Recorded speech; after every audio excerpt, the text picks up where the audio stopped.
¿Qué tal? Mi nombre es Héctor de León y esta es una nueva serie de videos que voy a tratar de resolver entrevistas comunes técnicas. Regularmente hay problemas que pueden ser muy variados dependiendo a la empresa que vas a entrar. A veces ni siquiera te van a hacer una prueba técnica, a veces sí. Entonces, regularmente voy a tratar de hacer los problemas como más comunes en entrevistas técnicas, que van desde prácticamente algoritmia hasta quizá pedirte un módulo de software. Obviamente la segunda parte, módulo de software, pues esta parte yo creo que la puedes complementar ya con los más de 600 videos que tengo en el canal. Entonces me voy a enfocar a la primera parte, que es la algoritmia.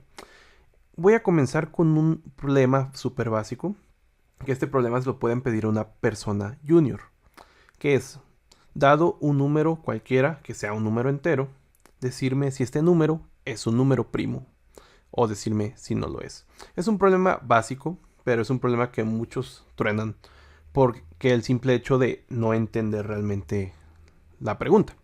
Un número primo. ¿Qué es un número primo? Rapidísimo. Se dice aquí en Wikipedia que un número primo es un número natural mayor a 1 que tiene únicamente dos divisores positivos distintos, el mismo y el 1. Entonces ya tenemos, un número primo es cualquier número que solamente se pueda dividir por sí mismo o por 1. Entonces ya entendemos la problemática de la entrevista. Un número, si me das tu número, tú me vas a decir si es primo o no es primo.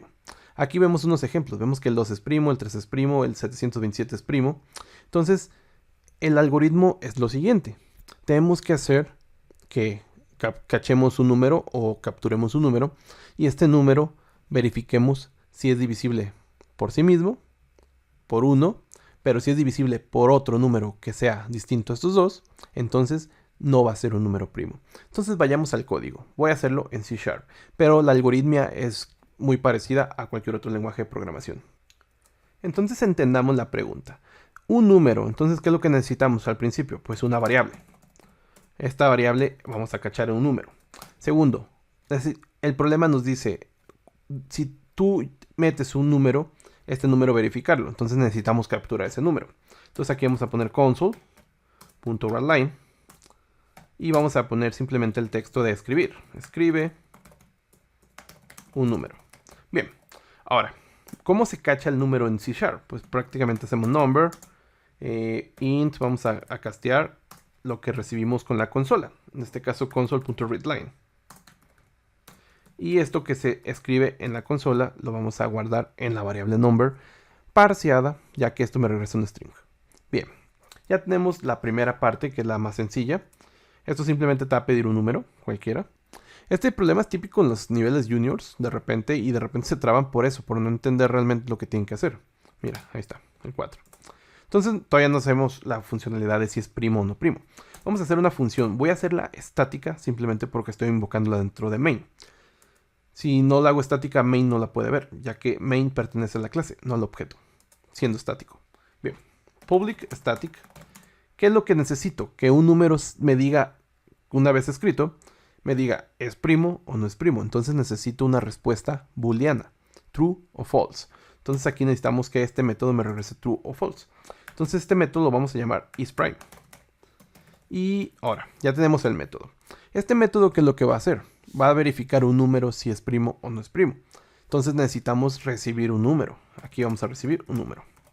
Bien, ya tenemos esta parte. Ahora empieza la comprobación. Yo ya sé que un número primo es aquel que solamente se divide entre sí mismo y entre 1. Cualquier otro número, si es divisible, ya no es un número primo. Entonces, en C# o en la mayoría de lenguajes de programación que son del tipo imperativos, tenemos el residuo o el modal, que es prácticamente escribir esta parte. Si yo hago A es igual a, vamos a poner aquí, A es igual a 1 entre 1, esto me va a regresar un 0. Lo que hace este operador es regresarte el residuo. Si yo aquí pongo 3 entre 2, aquí me regresaría un 1, ya que 3 entre 2 me va a regresar que sobra un número ahí. Obviamente hablando de números enteros, ya que en decimal aquí me daría 1.5. Entonces estamos hablando de números enteros. Bien, el problema obviamente tiene que trabajar sobre números naturales enteros. Entonces aquí me regresaría un 1, ya que 3 entre 2 pues sobra 1. Bien, entonces ya conociendo este operador, vamos a hacer algo con esto. Vamos a hacer, lo clásico es hacer una secuencia. Esta secuencia la vamos a hacer con un for. La secuencia va a comenzar a partir de ¿cuál número? Pues en realidad a mí no me interesa el verificarlo con el número 1. ¿Por qué? Porque la misma premisa del teorema me dice que todo número primo es aquel que es divisible, que no es divisible a menos entre el mismo y 1. Entonces aquí no necesito comenzar en el 1, ya sé que ese está de más. Entonces vamos a poner que comience esto en el 2.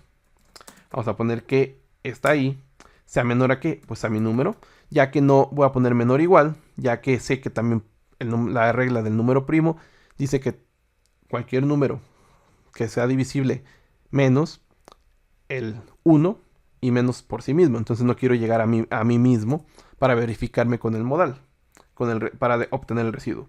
Y aquí simplemente vamos a estar sumando. Y más. Entonces se va a ir sumando. Aquí vamos a comprobar con ese operador modal prácticamente el número que estamos recibiendo. Si este número es divisible entre i, siendo el universo comenzando en el número 2, a hasta el número menos 1, ya que estamos poniendo un menor que, no un menor igual. Entonces si yo pongo aquí un 15, esto va a comenzar en el 2 y se va a terminar en el 14. Entonces aquí vamos a ir comprobando. A menos que una operación me regrese que es divisible, es decir, que no me va a regresar ni un resultado en el residuo, siempre me va a regresar 0.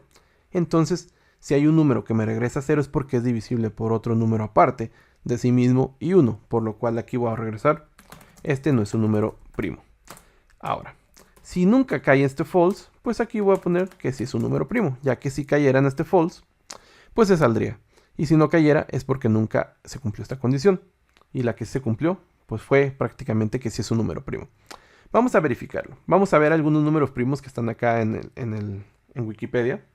Y bien, aquí me dice que, por ejemplo, el 263 es número primo. Entonces esto me debería regresar, 263 me debería regresar un true. Ah, no lo imprimí. Me faltó imprimirlo, permítanme. Aquí vamos a poner que se imprima. Es que en lo impreso pues no hizo nada. Con su punto .writeLine, aquí vamos a escribir la función isPrime. ¿Quién es prime? ¿Quién es primo? ¿A quién vamos a verificar? Pues a number. Bien, entonces ahora sí tenemos esto. Vamos a ir a Wikipedia nuevamente. Vamos a proceder a capturar el famoso 263 que está aquí. Bien, 263 me debería regresar que es true. Correcto, eso está correcto. Ahora, vamos a revisar con otro número. Uno que sí yo sé que no es primo, por ejemplo el 10. Entonces aquí vamos a verificar con el 10 y aquí me debería regresar un false. ¿Te fijas? Ahora, vamos a revisar con, por ejemplo, en el 1000 también, que es un número más lejos. Y me va a regresar un false. Bueno, aquí puse el 100, disculparme, pero vamos a poner el 10.000. Y deberá regresarme un false. Ahí está. Bien, esta es una forma de obtener si un número es primo o no es primo. No es la más óptima, claro que no. Hay otros algoritmos, por ejemplo, el método Fermat, que te hace que esto sea con números ya enormes. Estoy hablándote ya de exponencial a la 1000 millones. Estos números, este algoritmo pues va a ser muy lento. Bueno, más o menos lento, porque el primero que llegue aquí, por ejemplo, si es un número par, pues se va a salir.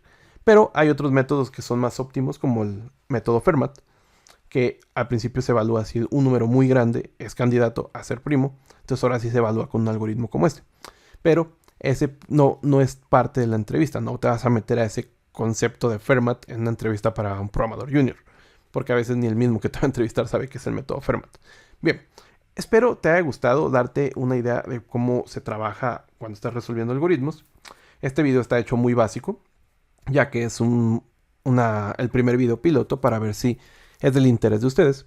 Igual, si ustedes tienen algún problema que quieran que resuelva o que alguna vez les pusieron una entrevista de trabajo, ponerlo en los comentarios y veremos si hacemos un nuevo video de esta serie de entrevistas de trabajo. Adiós.